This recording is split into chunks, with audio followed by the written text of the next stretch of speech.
John Harden, weekdays from 11 to 1. It's time for Wolo and Friends on Sports 56. Here is your host, the voice of the Tigers, Dave Woloshin. Look up on the wall. There on the wall. Under the bottle. America spoke last night loudly. We have a new president who was an old president, and it wasn't close. I think when it's all said and done, over 300 electoral college votes will go to Donald H. Trump. He is going to be the president for the next 4 years. Of course, that's the last 4 years he can have because it will be his second term. I think it was stunning. By most people's account, this was going to be as close as could be. Many thought Kamala Harris would win, but wow, this was an overwhelming victory for the Republicans and for Donald Trump. It's going to be a new era. We think. I can tell you this, the market today has reacted unbelievably. The Dow Jones is up 1,300. The S&P 500 is up 105. It was up at 110 at one point. So business has spoken too. They like the results of the election. Busy show, as always. We may speak some election and election coverage with our friend Joe Dank, because he told me he was watching 6 different broadcasts of this, because he's crazy like that. And then he's got some World Series ratings, NBA early season ratings.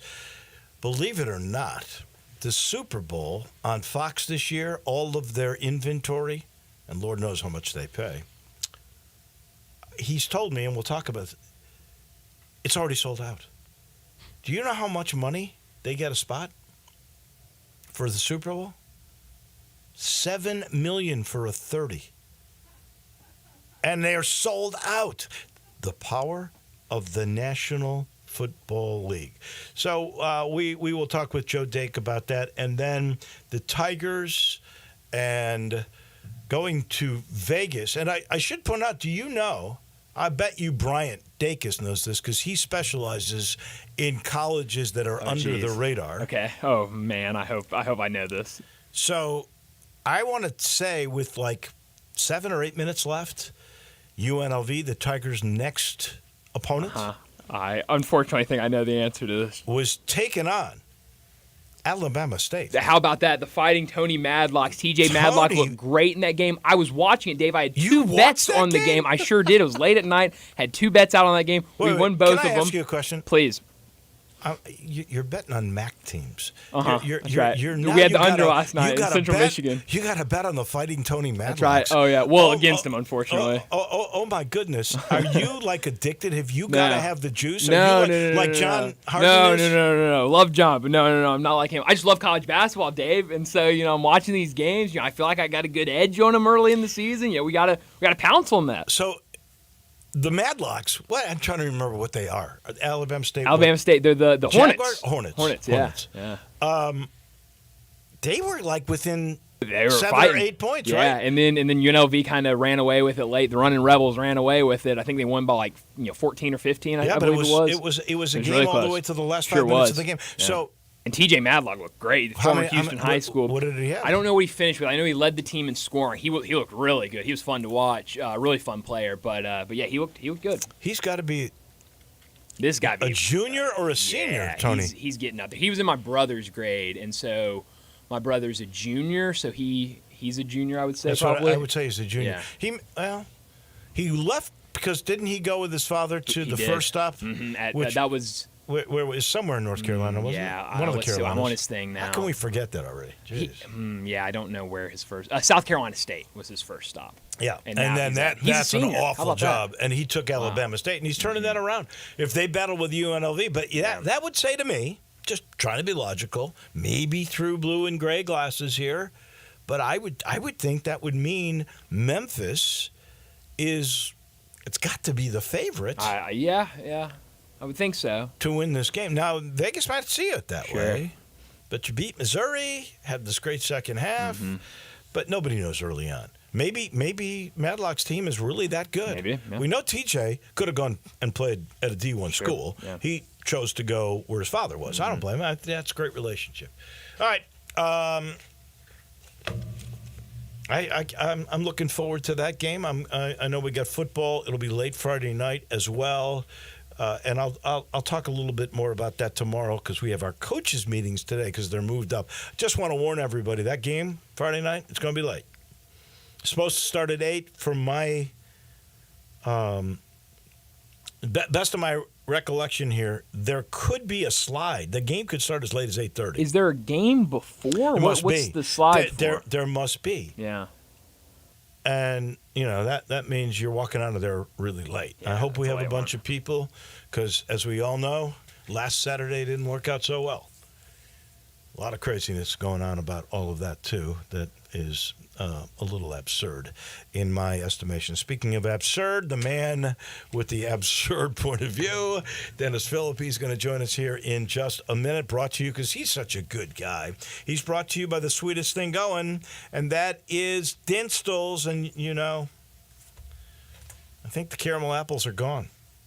We still got to wait a little bit for the strawberries. What do they got? They still got everything. They got the best fudge in the world, and I'm not saying that. Judges have said best fudge in the world from Dinstall's, which, they've been around for about 115 years now. And I'm not making that up. That's legit.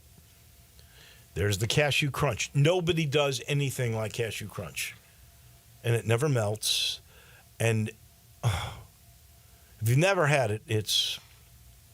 How would you describe it? There's a little sugar. There's a little tinge of coconut. But it's delicious. It's a brittle. It's like a brittle, but it's not a brittle. It's unique. I mean, to me, some people would say strawberries. I say Cashew Crunch is the signature because I don't see it anywhere. Everybody will make toffees. Everybody will make caramels. Everybody will be making turtlettes, and they've got those too. But nobody does Cashew Crunch except for Dinstall's. That may be the sweetest taste of Memphis, and it's all around Memphis. We're talking Collierville. We're talking Germantown. We're talking downtown. We're talking my neck of the woods, Laurelwood, and we're talking where they make it. And I hope they have an open house for the kids this Christmas so you see how they make all this stuff. That is on Pleasant View. It's all over the place, and it's the sweetest part of Memphis. It is Dinstall's. Dave, I've been wanting to jump in here. I understand why there might be a slide on Friday night. ESPN2 at 6 p.m., North Carolina versus Kansas basketball, number 9 versus number 1. So that's going to be a good one. But think about it in these terms. Seriously. I love that. Yeah. I'm not crazy about starting at 8. Sure. But look at your lead-in. So that's So going to be a really good lead-in. you should have a bunch of folks that might stick around, at least for the first half, just to see what it's all about. You got this Rice team with a brand-new coach who's 1-0 after upsetting Navy. Yep. I mean, that's a great story in its own right. But, there's a slide that could start as late as 8:30. So just, folks, be aware out there, and please come, because this team, it's still 7-2, and could still win 10 games in the regular season. So, and there's still a very outside chance they could make the championship game. I don't think there's any chance they could make the playoffs, but there is a chance they could still somehow, some way, with a lot of nice things working their way, get to the championship game. That would be cool.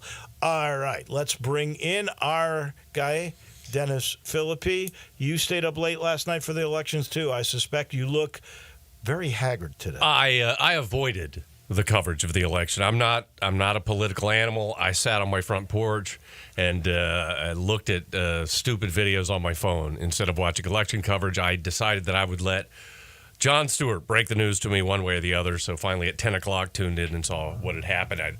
It's one of the things I was originally going to talk about today is that yesterday, the NFL trade deadline, there were players all over the NFL that were asking to be traded to Washington.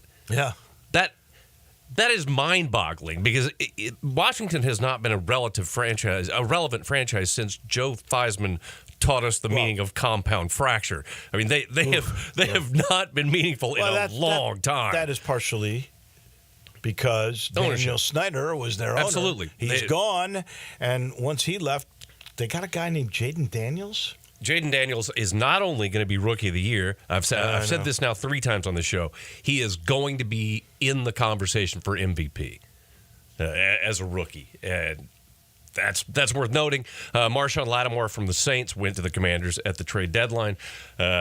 Some players they're accumulating pieces. This is a good team. Somebody on Detroit's going to be the MVP because Detroit is going to win the NFC. I agree that Detroit's going to win the NFC, but what, Goff is going to be MVP? I don't see that happening. Who knows? They're such a complete team. They are a complete team. That's the point, is that there's not one, and that's what makes them so good, of course, is that they're such a complete team, but there's not one outstanding player, which has always been the case with Detroit. They always sucked, but had one good player. Has there ever been a Rookie of the Year that was the MVP? I think there has been. I meant to look it up, and I didn't. But, but that's the thing. Detroit always sucked. It would have to be like a quarterback that took his team to the championship or something like that, or won their division, or has to be. Brian Dacus, look that up. I'll look that up. I don't know if anybody ever has, though, really. Well, he's going to be in the conversation. But I think in the NBA, there have been like Kareem Abdul-Jabbar when he was Lou Alcindor might have accomplished that. Yeah. Speaking of the NBA, one of the greatest stories of the week, and I was amazed that you didn't see this, because of the New York City Marathon, the Detroit Pistons had to take the subway to Madison Square Garden. Now, and a friend of mine was like, well, that's not just the team. That's everybody else. That doesn't matter. When you get 15 guys, everybody in the NBA is taller than you think they are. Right. They all ducked. And I'm sure you've been in that subway. You've been in the subway in New York. Oh, yeah. I've been in the subway a million times in New York, and I've seen a lot of things. Never but an not NBA guy. 15 guys who are between 6'3" and 7'3". I thought they had it in their collective bargaining agreement that they never take the subway. You know what's really weird, though? Most of the time the hotels are close to the stadium. But I think because of security reasons, they are never allowed to walk to the stadium. They have to collectively go in a bus. Well, they would be to the pretty player conspicuous. Entrance. Yeah.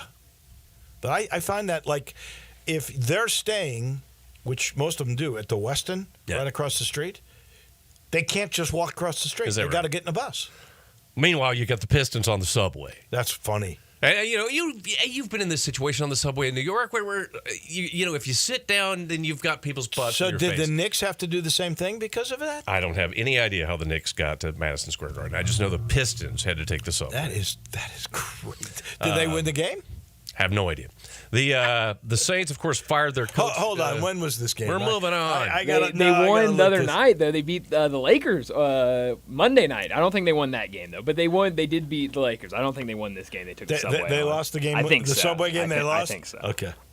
Which good excuse, though. I mean, you can't say anything about their play. They rode a subway to the game. No, we were All scared. cramped We were and so stuff. scared. It was so traumatic. We Exactly. couldn't focus The on subway the is game. the only Right. way to get around New York. Yeah. Don't ever take a cab. Walk. Walk or take the subway. There you go. There's nothing wrong with the subway. I always walk. It's fast. Miles It's when cheap. I go there. That's what you do in New York. People always ask us, what did you do on your trip? We walked around. Yeah, That's just what you do in New York is You just do. walk around. because it's a people show. All right, moving on. The Saints, of course, fired Coach Dennis Allen after their 7th straight loss. This is the second time that Dennis Allen has been fired mid-season. Did you see his overall record? Oh, it's disastrous. First off, 50-something to 20-something. It's horrible, and he was terrible as the Raiders coach. And I think he got that gig as an interim, right? And then he became the full-time guy, and then they fired him mid-season. Why would you hire him again? He's a good coordinator. He's not a head coach. That's where he belongs, as a coordinator. If you've been fired by the Saints and the Raiders in mid-season, it's time to consider a career change. Because you clearly have no business being a head coach. Well, think about this. If you've been fired by both those organizations mid-season, you've been paid really well. He might not ever have to work And both again. those organizations have sucked for a long time. Yeah. I know. I'm a Saints fan. Derek Carr, this is just beautiful. Derek Carr, who, of course, we all know, injured himself throwing a football. He wasn't hit. He was just throwing a football. Well, how old is he? He got hurt. He's 44. I don't know. But I do know this. Having lost to Charlotte this last week, if Derek Carr can make it to Week 17 as the starter for the Saints against the Raiders, he has the chance to be the first quarterback ever to lose to all 32 teams in the NFL. He has now lost to 31. The only team he hasn't lost to so far is because he was playing for them his entire career. Now, if he makes it to Week 17, he has the chance to lose. I hope that happens. I do too. I am pulling for, as a Saints fan, I'm pulling for Derek Carr to be the losingest quarterback in the history of the NFL. Well, I'm not sure he would be the losingest in history, but he would be the only guy to lose to every team. It's a very special, special place in history. It's pretty amazing how in New Orleans quarterbacks get beaten up. Just ask Archie Manning. Ugh. Just ask anybody. He might have been the losingest, except for Drew Brees, who actually stayed. Oh, he was great. He got beat up when he was playing for the Chargers. Oh, and the Raiders, of course, who suck. They pretty much clean house on their offensive coaches, and naturally, they turned to one of the brightest young offensive minds in the NFL. Norv Turner is their new offensive coordinator. The last time Norv Turner was seen in the NFL, how long? He was special assistant to the head coach of the Carolina Panthers in 2019. 5 years ago? He wasn't even a coordinator. No, he was a consultant. He was just they sucked then. He has no business being in the NFL. Explain to me, because you are a Saints fan, didn't they beat the Panthers big like first week of the season? Oh, killed them. And then didn't they beat the Dallas Cowboys? They killed the Cowboys. And then lost seven in a row. What? Straight games. Seriously, where's the disconnect there? What happened? They start 2-0, and I'm not saying they're the greatest team in the world, but how does that happen? And then you lose to the same team you murdered in the first game. Well, you got to remember, and people have forgotten this, but the first 2 weeks of the season, the NFC South looked good. Oh, yeah. I mean, the Panthers looked good. The only team that doesn't suck in the NFC South is Atlanta, who is actually pretty good. I think so. But everybody else is going in the wrong direction. The Saints are going in the wrong direction because they don't have a quarterback. If you don't have a quarterback, you don't have a team. That's true. That is everything in the NFL. Any level of football. Yeah, speaking of irritating quarterbacks, the NFL has yanked the Jets from Sunday Night Football. The Jets had 6 standalone prime time broadcasts because for some reason the networks fantasized. Well, they thought they would be good. It's the number one. Why would you think they were going to be good? Why would anybody think that Aaron Rodgers was going to be more durable than he was at the beginning of last year? They did. He's a year thought older. He'd be great, and guess what? They have a really good defense. It's been a disaster. And they stink. I'm certainly not crying for him. It's the end of Aaron Rodgers. He also got a receiver traded away this week because Aaron Rodgers is a putt. He's running the team. Our boy Mike Gundy, we all love Mike Gundy, Oklahoma State's coach. He said he was in a post game presser. They're 3-6. Do you know how many years he's been there? 20. Yes. Well, so that's the point. Now listen to this. That's crazy. So they're 3-6. And they're on a 6-game. They're on a 6-game skid in the Big 12. And in his statement, he referred to the fans as the fans of his own team not being able to, quote, can't pay their own bills. Then he said, this is a direct quote. This is kind of synopsis of all this is that this place has had tremendous success for 18 and a half or 19 years. I can't do the math real good. That is a verbatim quote. I can't do the math real good. Another fun story that I'm surprised you haven't heard about this because I was talking to some other people that all seem to be aware of this, but every single baseball in Major League Baseball is rubbed before the game with a very special mud. Correct. You're familiar with this? I knew that, yes. Okay, it's from a secret site somewhere in New Jersey. One dude goes and collects the mud, and then before the game, the umpires rub down the baseballs with this mud. From New Jersey. What kills me is the University of Pennsylvania, Penn, the forgotten Ivy League school, did a study. They bothered to do a study. On baseball's mud? Because nobody knows why it works. So they did. They did a study. Scientists, eggheads, they used computers. They did a study and they went, yep, it works. It goes on like cold cream and makes the baseball feel like sandpaper. Like, We all knew that. That was the whole point of the mud. But check this math. I actually bothered to do this math. For an average game, an umpire is going to rub down about 6 or 7 dozen balls. Let's say 72. Well, if the ball hits the ground on a pitch, I'm getting to that. It's a new ball. So 72 balls a game times 162 games times 30 teams, 349,920 balls a season. I would just like to have the rights to sell the mud. I was about to say, who Nobody's owns coming the near the mud? mud. I mean, Who It's owns secret the mud. mud? Who owns it? It's secret New Jersey mud. Huh. But thank God those Maybe it's eggheads the at Penn have figured it pollution out. in Jersey that makes it work. But if you've been to Jersey, you know the smell. Are we leaving with that very dirty subject? Yeah, I think that's about it. Okay. Good stuff, Thanks. as always. I appreciate it. We'll see you next Wednesday. I'll be here. That is Dennis Philippi. That is a different look at sports, and today we got in the dirt. Loved it. We're going to talk.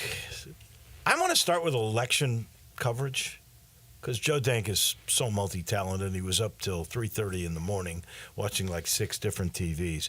We're going to get to that. I'll let you know this portion of the show is brought to you by Southern Security. So whether you're a small business owner, a single mom, you're buying your first home, here's Southern Security. They would love to be your trusted financial partner, and they should be, because for over 75 years, Southern Security has been serving the Mid-South community with 1, unbeatable rates, 2, the best service, 3, always the latest technology, and I'm telling you, they're building this new bank in Collierville. It's going to be state of the art. They've been voted the best credit union in the Mid-South for 6 straight years. And you can join so easily. To become a member of the Southern Security family, you either go to southernsecurity.org, everybody does that, or talk to a person. What a unique idea. 901-452-7900. A team member will talk to you. Southern Security, a proud supporter of U of M Athletics and of 901 Women. Southern Security is your home team credit union and federally insured by NCUA. The business of sports is right around the corner. Joe Dank is standing by. We are real sports talk. Sports 56 WHBQ. Available on your radio dial at 560 AM and 98.5 FM, as well as around the world online at sports56whbq.com. Take us with you everywhere by downloading the Sports 56 app. And at home, just say, Alexa, play Sports 56. Wherever you are, stay tuned in for real sports talk. Sports 56 and 98.5 FM.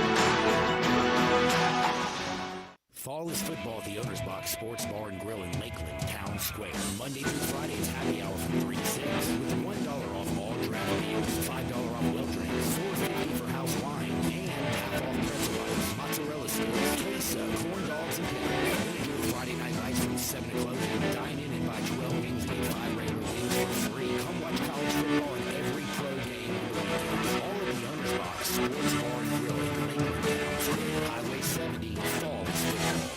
Not sure how much you know about Progressive Insurance. You may know us for insuring your home and auto. You may know a couple of our commercials. But what you may not know is that since 2013, Progressive has been honoring veterans with vehicle donations through the annual Keys to Progress Veteran Vehicle Giveaway Program, giving back to those who gave so much. Now, you probably didn't wake up today saying, I really wish I knew more about Progressive Insurance, but this seemed like the type of thing people wouldn't mind hearing about.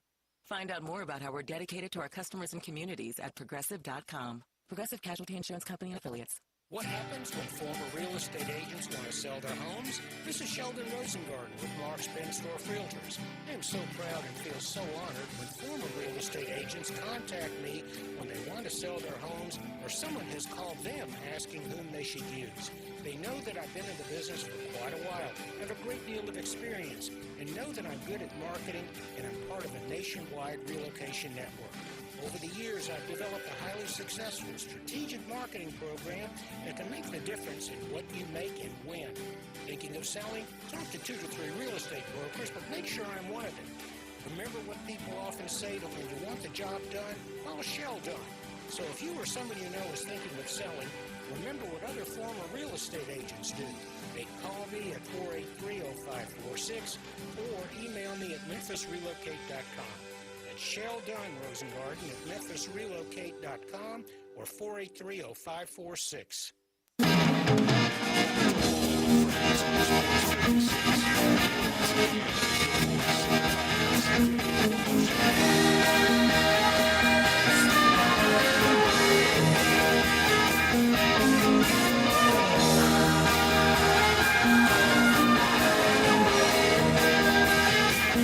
Welcome in. After last night, many people are heading to places like the Spirit Shop, like to get some Grind City. Here's the newest thing. It's the Gator Patrol. That's the Tangerine Cream Sour. If you haven't tried it, you would like it. Now, I'm not sure this is what you want to drown your sorrows, and this is actually for a lighter period of time. It's sweet, tart, and refreshing. It's got that sour, and it's really perfectly balanced by just this subtle hint of cream. So if you like any of those, the sour, the cream aspect of it all, this Gator Patrol is exactly what you want. And it's another product from Grind City. We all know how good that is. This is the newest. So you want a little local taste of Memphis when it comes to a spirit? And you can find it everywhere. Think about this newest thing. It's very cool. Gator Patrol by Grind City Brewing. Last night, watching 6 TVs till 3:30 in the morning. Our friend Joe Dank was busy at work. He's already sent me, I thought, this very cool little tidbit, which apparently last night, 3 former U.S. pro athletes lost U.S. Senate seats last night. You got details on all of that, plus which I know you watched like 6 different broadcasts, literally. Who had the best election coverage? Good morning, Joe Dank. Good morning, David. Look, it was fun to watch, and it was interesting as it unfolded.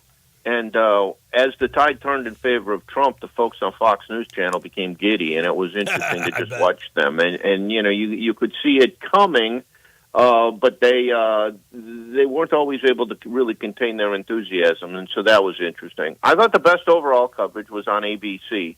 David Muir is the anchor there, but they have such a solid lineup of respected reporters, including people like Jonathan Karl and Terry Moran.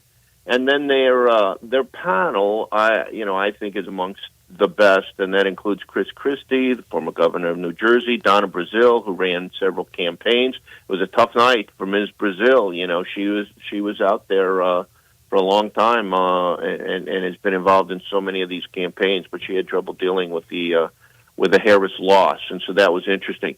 I thought CNN did a good job, too. Anderson Cooper is super solid, and then David Axelrod, who, as we may recall, was really a behind-the-scenes guru for Obama. He's always very good and very insightful. Great. He's great. I watched CNN and NBC, and I thought both of those tried to play it fairly well down the middle. We both know, I think there's a leaning toward the Democrats and Kamala Harris, particularly on CNN, but I thought they all played it pretty well down the middle. I find it interesting that you said ABC because David Muir, and that newscast, I believe, is number 1 on the nightly ratings. Yeah, it is. I mean, and there, you know, the World News Tonight, which we get here in Memphis at 5:30 Monday through Friday, there are nights that is the highest-rated TV show in America because it does so well on ABC. Nationally, and primetime is not what it once was. So many nights, World News Tonight is the number 1 TV show on TV in America. Man. All right, let's stick to more of our expertise, and that is sports. And let's start with sort of a recap of the World let me do one Series. thing, David. Oh, yeah, sure. Let me bridge the gap just between the election and the and sports because I thought it was interesting. Colin Allred, a former linebacker for the Titans, he played at Baylor. He lost the Texas race, and he made it competitive. This was against Republican Ted Cruz. So Cruz was leading held early. his seat. He was. But Colin Allred played for the Titans. Steve Garvey, remember the great Dodger first baseman? he lost the Senate seat in California to Democrat Congressman Adam Schiff. And then Royce White, he was a college basketball player. He played at Iowa State, and I recall him there. He spent a very little time in the NBA, some time in the G League. He was defeated for the Minnesota Senate seat. Amy Klobuchar, the Democrat, retained her seat there.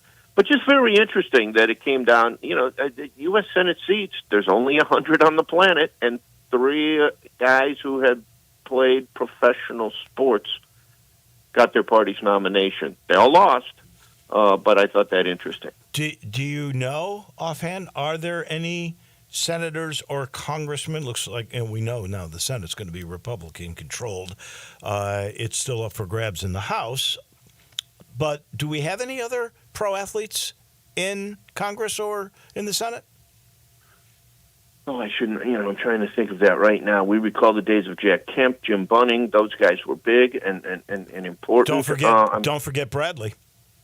Yeah, Dollar Bill Bradley was huge. Sometimes people say the only thing cooler than starting in the NBA would be to be a United States Senator. We could ask Bill Bradley to confirm that. Yeah, I'd say he'd say both experiences were pretty darn amazing.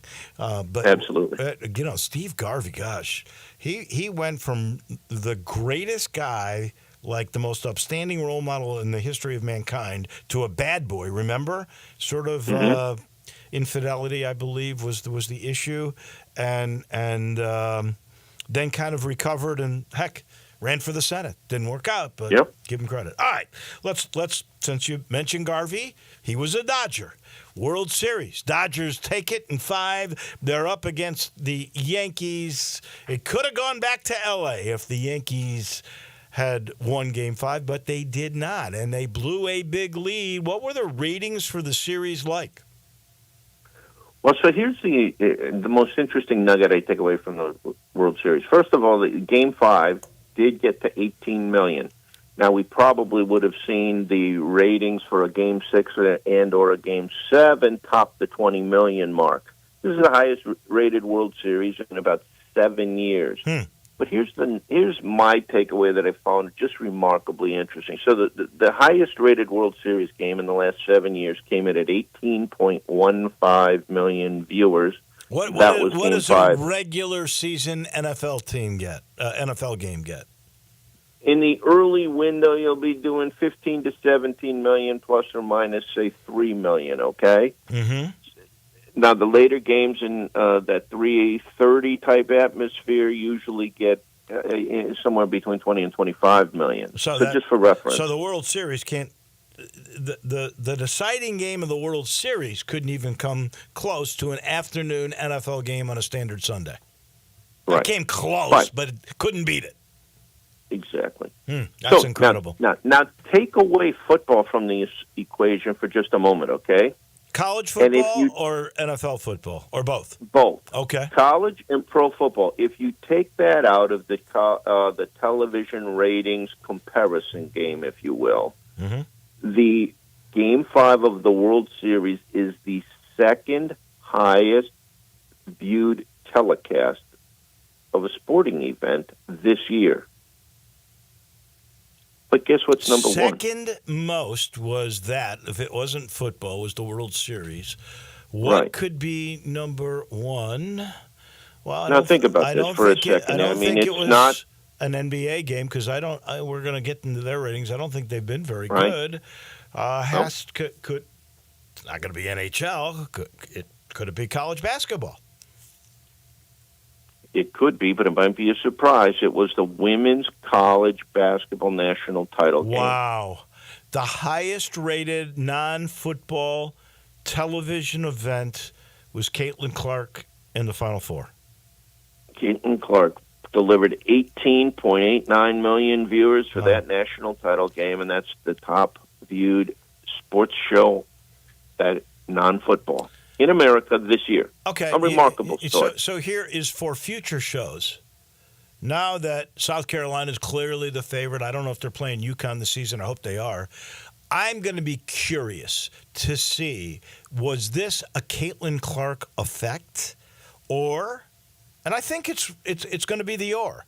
Or have we moved into a position now where we are more compelled, more interested in women's athletics and in particular women's basketball, both college and WNBA?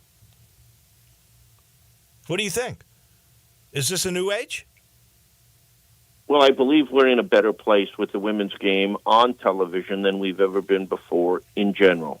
But the spikes will continue to be driven by Caitlin Clark. And we may never see a women's national championship at $18 million again. Well, I just think that we'll was a unique planetary alignment. We'll know. Let me just say this. There will be another woman star. And you're going to have a UConn team several. maybe with Paige Beckers in there. She's pretty compelling to watch. It'll be fun to watch to see if that 18, almost 19 million for that Final Four was all driven by this one compelling player, or if the sport has grown up. I can't wait to see all that. Let me move to the NBA. Yep. Players resting. Sooner or later, I've been saying that's going to catch up with the league. What's going on with the NBA ratings? Yeah, early weeks are not a pretty picture. The first Friday doubleheader on ESPN, Pacers-Knicks, Suns-Lakers. The Pacers-Knicks game was down 47% from the prior year. Wow. 47%. It was opposite Game 1 of the World Series, but so was the previous year. So the Pacers-Knicks game failed to even deliver 1 million viewers. 830,000. How many? Not 1 million?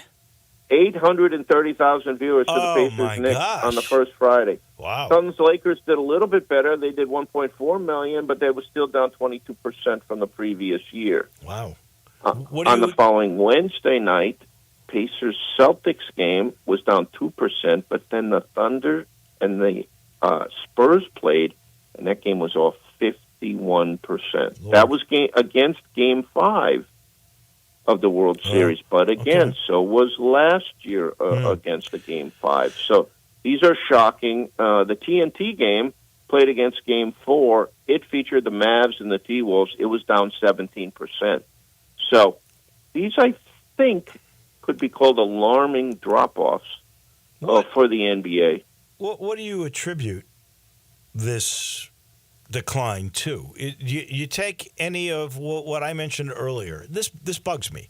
I mean, like Ja Morant is the going into last week, I believe his usage was 146 in the NBA. That makes him like the last starter, right? Because you only got 150 starters on a regular basis in the NBA, 30 teams times 5. Right. He's 146 at 26 minutes per game. Now, guys like Durant were 40 minutes. I don't even know what they use, LeBron. But most places, the usage is a little bit better. But you got Embiid saying before, and he's in hot water in Philly, saying he's not going to play a back-to-back game all year long because he's older and he's got bad knees. And so many teams, not just the Grizzlies, have this load management philosophy where they're going to rest players on a regular basis. I don't think you're going to see a star play more than 70 of the 82 games. I think we'd all be happy if you saw Ja 65 games in Memphis. I think that's catching up with the league.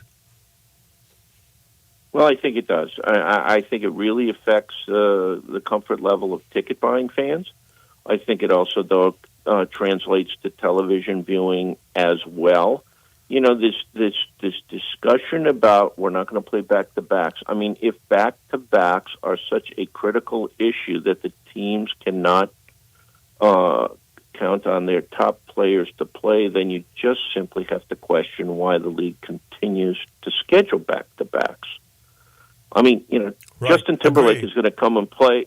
Justin Timberlake is going to come and play the FedEx Forum in a couple weeks, right? Well, if he I gets mean, what if healthy, he- he's been sick too. He's on the I know, but you know, what if they tried to hold the concert and he was out for load management purposes and somebody else was? You have to believe if you're going to pay the freight for these tickets that you're going to see the players. Now, a guy blows out his knee, isn't injured. We get that, and that's the nature of sports. But when the guy is sitting there looking perfectly healthy in sweats on the bench, and you know he could play, but he's elected not to play. Very frustrating, and probably something that the league remains very concerned about and will have to continue to try to address it. You'll recall they put in a rule change that in order to qualify for statistical awards, you have to play in at least 65 games. Right.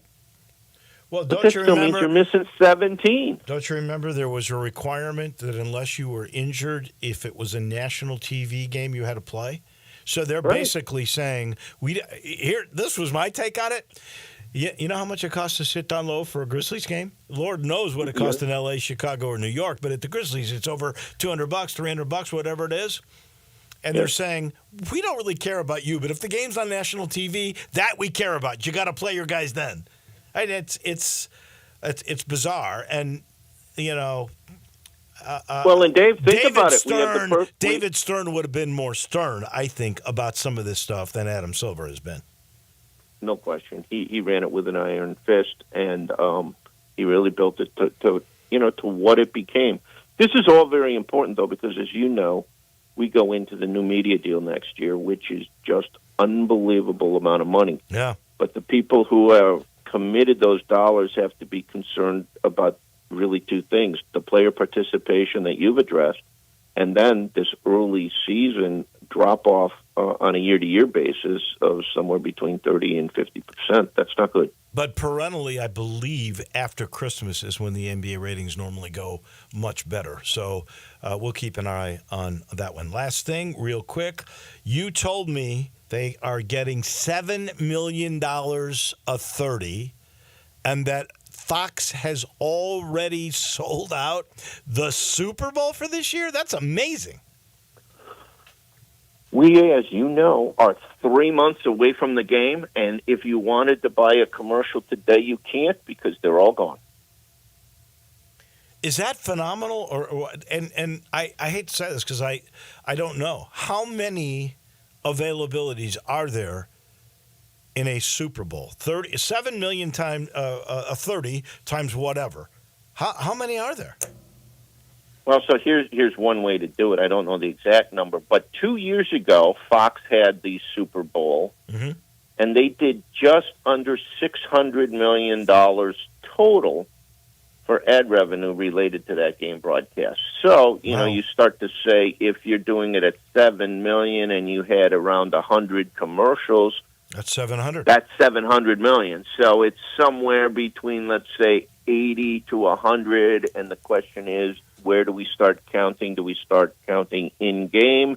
Do we start when the pregame show starts at around 12 noon? So, there's a lot of opportunities there to do ad-related, and certainly nothing in the pregame show is costing $7 million, but in-game is all at $7 million, so you can really load up around it. So it's interesting. We're coming to the end of 24. I bet that by 30, it'll be $1 billion deal. The Super Bowl will be $1 billion worth of revenue for whoever has it.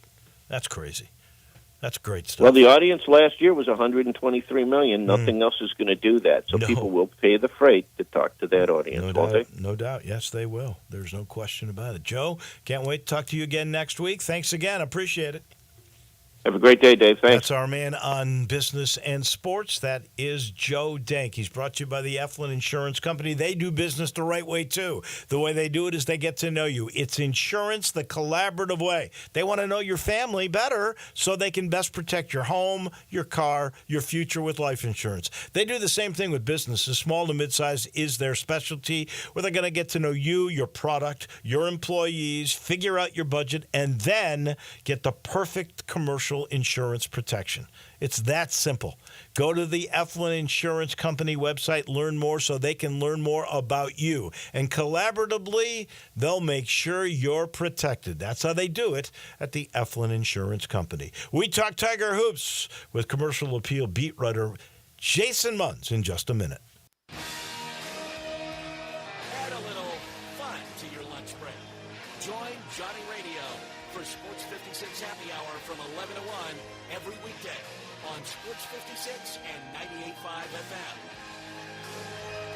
You know the great thing about having an event catered by Central Barbecue? What was that? They turn any event into a cookout. You stole that directly from their website. Well, I didn't expect you to have looked at their website. I've got events coming up. It's the holiday season, and there's no better way to make things easier than to have Central Barbecue cater it. They have everything. Box lunches, meat platters, nacho bar kits. And half and full sheet pans of their traditional barbecue sides. I'm looking at the website right now. You're quoting it verbatim. Not exactly verbatim. Word for word. This is a new level of lazy even by your standards. That doesn't make it any less true. You can't beat Central Barbecue Catering. It's just plagiarism. Summer may be over, but yard work, it goes on. Don't worry, Colonial Hardware makes it easy for you. Colonial Hardware has all the lawn and garden tools you need from the best brands in the business. Ferris, Snapper, Husqvarna, Toro, Echo, Shindaiwa, and Billigo. Servicing most brands of lawn equipment, Colonial's master service techs will keep you going year-round. Colonial Hardware, family-owned and operated, and serving you for nearly 50 years. Thanks to Bass Pro and Lincoln at Sycamore View, and online at colonialhardwareinc.com.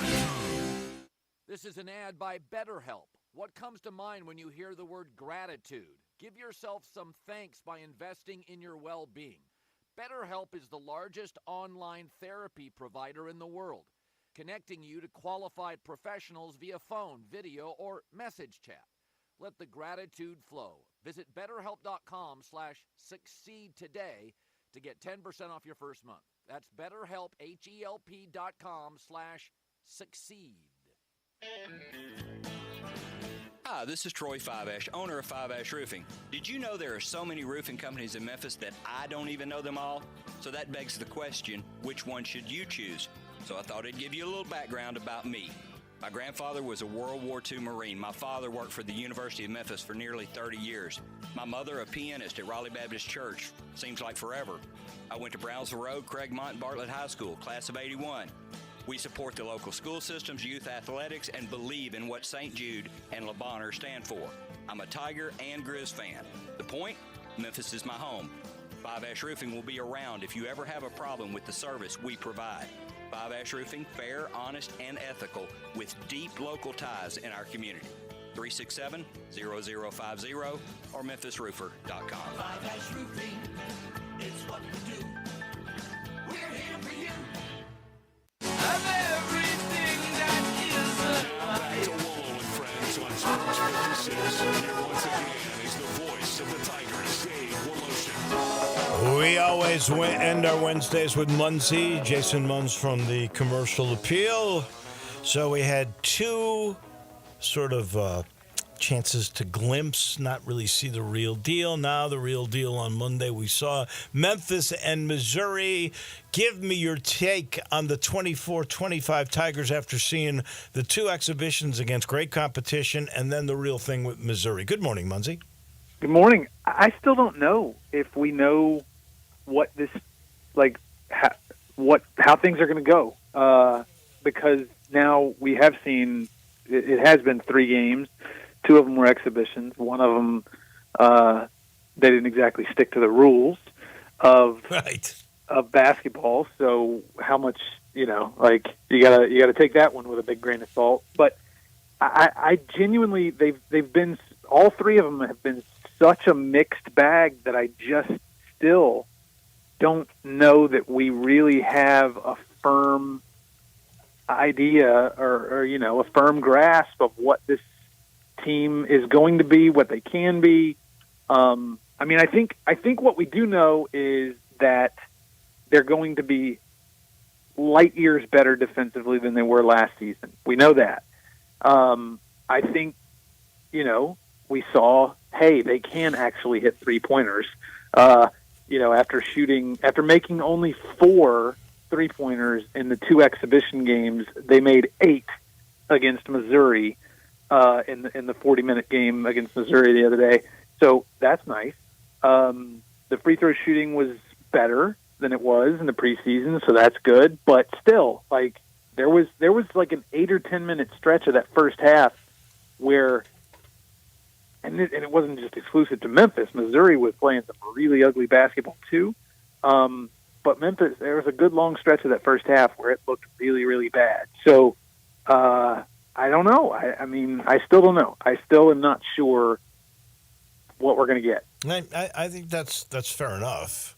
My takeaway was, and I think I said this on the air, Hey, you don't know how good this Missouri team is. They do have the number 5 freshman class. They do have the number 13 portal team, but because they got a really good kid from Iowa, they got a really good kid from Duke. Although that kid played terrible. Mitchell, yeah, he didn't. Mark Mitchell was terrible. The Perkins kid was pretty good. The kid that came from Iowa, but my take is.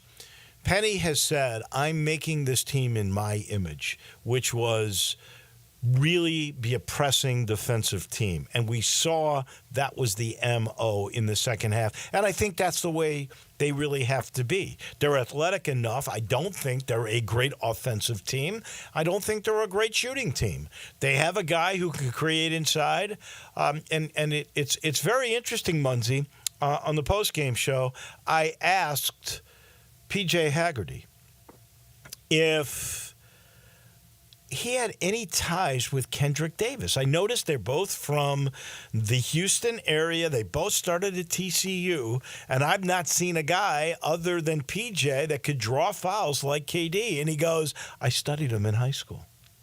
Wow, that's really, really interesting because I actually talked to Kendrick and Alex Lomax for a story they published earlier this week. And I asked him about PJ. I was like, are you still like? Because he's all the way in Australia. You know? Like when I talked to him, he had just gotten off the plane in New Zealand. He's like making $1 million a year there, isn't he? I mean, that was a good deal for him. He was going to make it in the NBA, so it's not a bad place to live if you're making $1 million a year. He's very happy there. He does, he wants to be here, playing professionally here, but he is enjoying himself very much there from what he told me. But, I was like, you're off doing all this stuff. You got your own thing going on. Do you still pay attention? You were only here for 10 months. Do you still pay attention? And he, in classic Kendrick Davis fashion, he's like, come on, man, I bleed blue. And he starts telling me about the team and like what he knows about the team. And like we talked about PJ Haggerty, and he said that he didn't really, they're both from Houston or whatever, but they're separated by a few years. And he didn't exactly know in that, like they don't have some history together, but like, it's very clear that they are cut from a similar cloth. Yeah, they are. And so that bodes well, I think, for the future. All right. So we're in agreement. The MO is defense, and I think we're in agreement. We don't really quite totally know right now, but we do know that Haggerty can create, and we know that Tyrese Hunter is one heck of a good interview. He is one smart guy. I'm curious. I want to see how he distributes the ball, because if you look in Game 1, he had 3 assists, but he had 4 turnovers. And the guy that had the most assists was actually Haggerty with 5. Now, he had 5 turnovers. You're talking about your 2 primary ball handlers having 9 of your 16 turnovers. That's a little scary, too. Yeah, you're going to have to cut that down for sure. And the other thing is, like, if you notice, like, they didn't really play their defense in the first half, and that's because they weren't hitting shots. And, you got to be able to hit shots and at the very least get to the free throw line in order to force the other team to take the ball out of bounds so that you can get set up and get in that press defense and get in that hectic, chaotic defense. Like, you can't – it's hard to do it when the other team's constantly running in transition. And so, fortunately for them, they started hitting shots. But what if there's a game where they aren't hitting shots? Like, you got to come up with some sort of plan B defensively if your offense, if it's a night where you're off. So yes, but as long as they're able to play their style of defense, I think that that's going to be, you'd certainly rather your 2 primary ball handlers not have that many turnovers, but you can weather that storm if you are able to play the defense that they can. You know that we, before the game, lost a guy named Tyreek Smith, who, in my mind, looked pretty good against North Carolina, and then we never saw him again. He left, he came back, now he's gone, I think, for good. Your sense, is this business? Is this NIL-oriented? Are there any other factors that came into this? No, I think it's I think it all boils down to NIL, and I say that because I was forwarded a screenshot of the text message that Tyreek Smith sent to Penny to let him know that he was leaving, and it cited NIL. It basically, like, the exact wording was the uncertainty with my NIL deal is the reason why I'm leaving. And so, yeah, I think I do firmly believe that it is a business decision on his part. It's unfortunate, and even Tyreek in his text message to Penny acknowledged this. It's unfortunate, the timing, like it's not good. But there was just something he could not get past, and what I think it was he felt he was under the impression when he agreed to come here that he was going to be getting regular payments, not just the upfront payment. He thought he was going to be getting regular payments, and that was like before the season started, and that was just not the case. So, and let me ask you this: we've heard 150,000 to 175,000, 200,000. That was the upfront money. Did he get that money, never play a minute, and just walk away, and is free to go to another school? Does he have to give the money back? I mean, what is the deal on that? If that's the case, then these collectives need contracts that have to be lived up to by both sides. That way, if he got $200,000 and never played 1 second, that would be, in my mind, calamity. Well, so yes, I actually wrote about this. It published on our website yesterday. He did the money that he did receive, which we all have heard that it's somewhere in that ballpark, 150, right, 175, 200. He did receive that up front. He does get to keep it. This is according to a source very, very close to the situation that I've spoken to. He does get to keep it, doesn't have to pay it back, but he was due more money. Like, he was Memphis, like whoever it was. I'm not saying it's Memphis. Obviously, it can't be Memphis yet. The house settlement stuff hasn't been figured out. He was going to get more NIL money from somewhere once the season began, or once they got to the end of the season, however it was going to work. That money is now freed up to be redistributed however the collective or whoever sees fit. Do you think there's a kid like Naquan Tomlin out there midterm that Penny can pick up? If there was someone like that today, I think we'd know about it. And I haven't heard of anybody anywhere close to as talented as Naquan Tomlin being available. So how about close as Tyreek Smith? It's possible. I mean, I've looked around, I've asked around. I don't get the sense that there are I don't get the sense that there's somebody, because like I said, if there was somebody, I think we'd know about it by now. We'd know who the candidates, but we haven't heard any names. So I'm sure, though, that if anybody can shake something loose, it's Penny Hardaway. And but again, Naquan Tomlin midstream was like pulling a rabbit out of your hat. I don't know that you're going to get that again. Yeah. Maybe you get somebody closer to Tyreek Smith, but maybe not. I mean, listen, say what you want about Tyreek Smith. He was third in the conference last year in blocks per game. Like, he was going to be he would have been a good 7th or 8th guy. That's how I view it. And honestly, that would be his best thing was the rim protection. But you already got 2 in Danger and Cisse. Not saying that he's not going to be missed, because I think he will. But I don't know. But it's not the biggest. No, it's not the worst thing in the world. Yeah. No. Do you know where he's going? I've heard Georgia Tech. That was one of the ones that I've heard. But I also was talking to his handler the other day, who said that his phone was ringing off the hook. You could tell. Like, I was talking to him, and he kept cutting in and out. Like, he was definitely getting a number of call waiting. Crazy. So well, what would that be? 5 schools in 4 years, right? For Tyreek Smith. I think it's 5 schools in 5 years. 5 in 5. Well, pretty interesting. Thank you, Jason. As always, I appreciate it, and we'll talk next Wednesday. All right. Thanks, Willow. That's our man, Jason Munz. We're sitting in the Family Leisure Studios. I told you, they would finally change. They got an Ultimate Game Room and fall sale going on. Say goodbye to the big spas, although you can get up to $1,500 off still on those. But they got the Ultimate Game Room with new pool tables, shuffleboard, arcade games, or maybe you want them all. And they got theater seating at a very special price. Family Leisure, I-40 and Whidden Road, where family and fun. And now, the Ultimate Game Room sale. All coming together. Speaking of which, coming around the corner, here comes Johnny Radio. We'll see you tomorrow morning. Have a great day, everyone.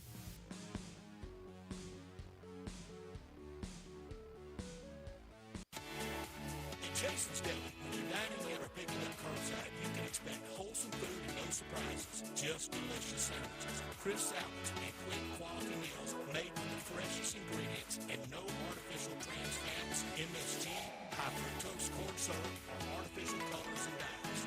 Around here, a lot of thought goes into what we put into our food and what we take out of it. Because you're not just taking the bite, you're getting a taste of who we are. New items are constantly being created to expand our menu for all tastes and special diets with vegan and gluten-free options available. Convenience and on-time delivery you can count on. It's just a click away at jasonsdeli.com. So whether you need to feed 5 people or 5,000, the team at Jason's Deli, they have the credentials and the commitment to keep you satisfied. Freshness is nearby at Jason's Deli, locations at Ridgeway and Park Place Center, Poplar Highland, Germantown Road in Cordova, and Goodman Road in Olive Branch. Jason's Deli, it's wholesome food and no surprises. The holidays have arrived, so it's all like pain. So I'm keeping up with the laundry. The Home Depot is here to help with Black Friday savings up to 40% off select appliances. Spend less time doing laundry with smart, efficient appliances from Samsung. Ranked #1 in customer satisfaction. Perfect. Less laundry time means more family time. Black Friday savings now, free delivery and financing on select appliances at the Home Depot. Visit jpro.com/store for details on Corky's Barbecue. Cooking it up. Down home way. Hickory smoke flavor like a good old day. Hey y'all, Jimmy Stovall here with Corky's Barbecue. Catering is our specialty.